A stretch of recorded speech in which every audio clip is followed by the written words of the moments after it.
دیگه هم اینجا نمینمت.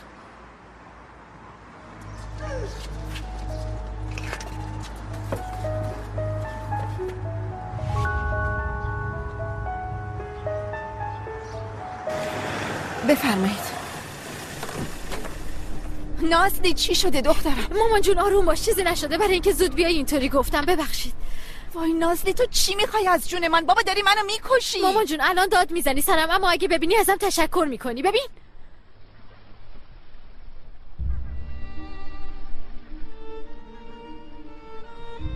دیدی؟ میدونم تو الان از رو غرورت هیچی نمیتونی بگی. بیا مامان، مردیو که میخوای باهاش ازدواج کنی و ببین از صبح تا حالا چش تو چش اونجا وایسادم. گونش، نازلی گونش چی شد؟ تعجب کردی؟ انتظار نداشتی ما رو ببینی؟ نه خدا انتظارشو نداشتم، تعجب کردم. بیاین.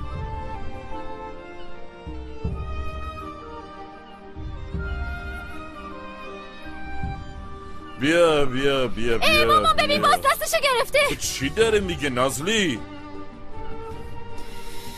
مامان حرفای اینا رو شنیدم. این گفت تو خیلی رمانتیکه اما گونش خبر داره. اونم گفت نه گونش خبر نداره. گفت بیا بریم بالا شیطنت بکنیم. من همشون رو شنیدم، خودم شنیدم، به خدا راست میگم. تو داشتی حرفای ما رو گوش میکردی؟ فکر میکنی میتونی از منم توضیح بخوای؟ این زنه چقدر زشتی. تو خجالت نمیکشی به مامان عین گل من خیانت میکنی؟ بی تربیت. حالا که نقشمون لو رفت، من تو رو با نرمین آشنا میکنم. خانم گونش، دوست نداشتم اینطوری باتون آشنا بشم، ولی بازم داره حرف میزنه. مامان جون به اینا گوش نده. سیلیو بچسبوندم به گوشش بره. نرمین رئیس شهرداریه. رئیس چی؟ نازلی جان یه دقیقه ساکت شو. رئیس شهرداری و دوست دبیرستانی من. یعنی آدم با دوست دبیرستانیش، اونم دوستی که ادعا میکنه شهر داره، خب چرا باید پنهونی تو کشتی دیدار کنه؟ خب به نظرت چرا؟ اگه بخواد زنی که باهاش ازدواج میکنه رو سورپرایز کنه چی؟ چی؟ حالا که سورپرایزمون خراب شد من توضیح میدم. نمیخواستم توی محضر ثبت ازدواج عقد کنیم، به همین خاطر از نرمین کمک خواستم. عقدتون رو قرار بود من انجام بدم. تو این کشتی؟ نازلی تو چی کار کردی؟ من چی کار کردم؟ خب نمیدونستم که، خب دوباره خرابکاری کردم. خب اگه میدونستم که این کارو نمیکردم اصلا خودمو میندازم تو دریا. همتون راحتین. خیلی معذرت میخوام، واقعا معذرت میخوام. خیلی خوب باشه، حالا که اینجاییم پس ازدواج کنیم. چی؟ چطوری؟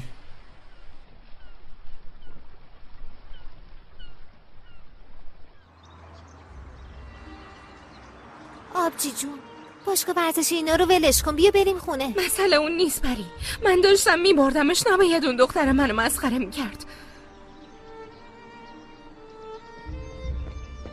من میدونم چرا با ما اینطوری رفتار میکنی. تو کنه اینجایی نرفتی؟ اینجا تا حرفامو بهت نگم هیچ جا نمیرم. خب بگو، البته اگه کسی گوش بده. تو گوش نده، منم به دوستات میگم. علی چرا نمیتونه ما رو تحمل کنه میدونی؟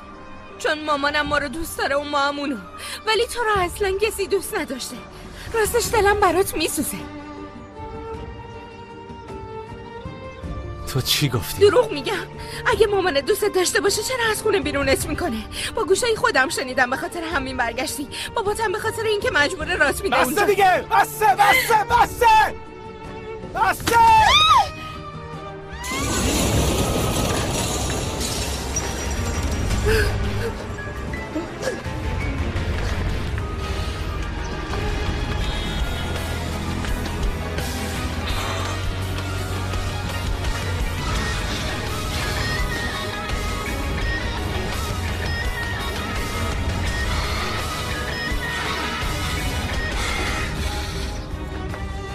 شما گونش دختر مهمت، هالوک مرتغلو رو به همسری قبول میکنی؟ بله. شما هالوک فرزند تیمور، گونش ییلماز رو به همسری قبول میکنی؟ تا آخر عمرم بله. شما هم شاهد هستی؟ بله شاهدی. تو هم تایید میکنی نازلی جون؟ البته که تایید میکنه، مگه نه دخترم؟ بله تایید میکنم. پس بفرمایید امضا کنین.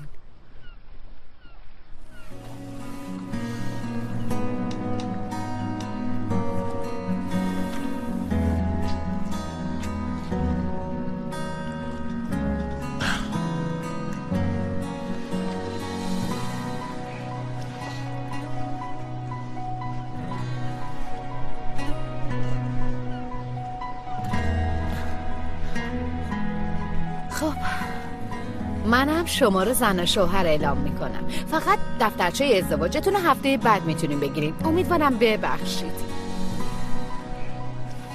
یه لحظه یه چیزی یادتون رفته. من بدم خدمتتون.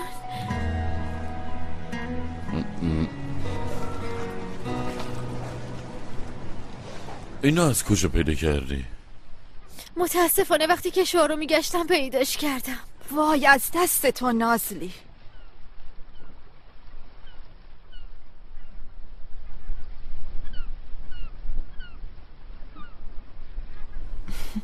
اینم سورپرایز بوده نه؟ آره سورپرایز. باشه پس ببند. کاری مشترک از سایت های دانلود فیلم 1448 و مووی باز.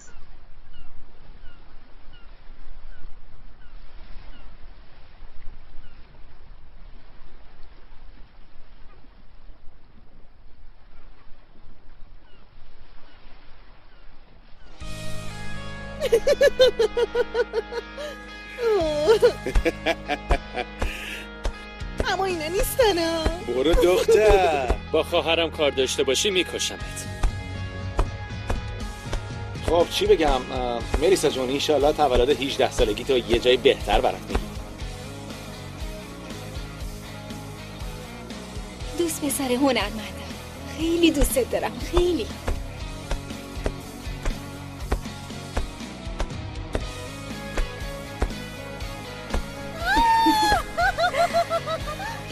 این پروانه رو عشقم واسم خریده، هدیه تولدمه.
Kimseler anlamaz, bir tek ben ağlarım.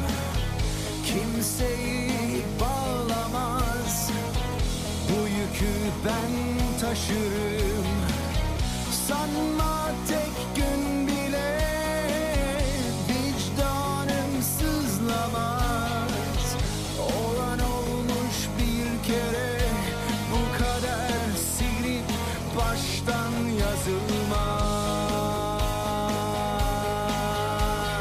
Ne ileriye ne de geriye yolum yok. Ne bir çıkışım ne de bir kaçışım yok. Ya beni de al ya da şuraya terk et Allah aşkına.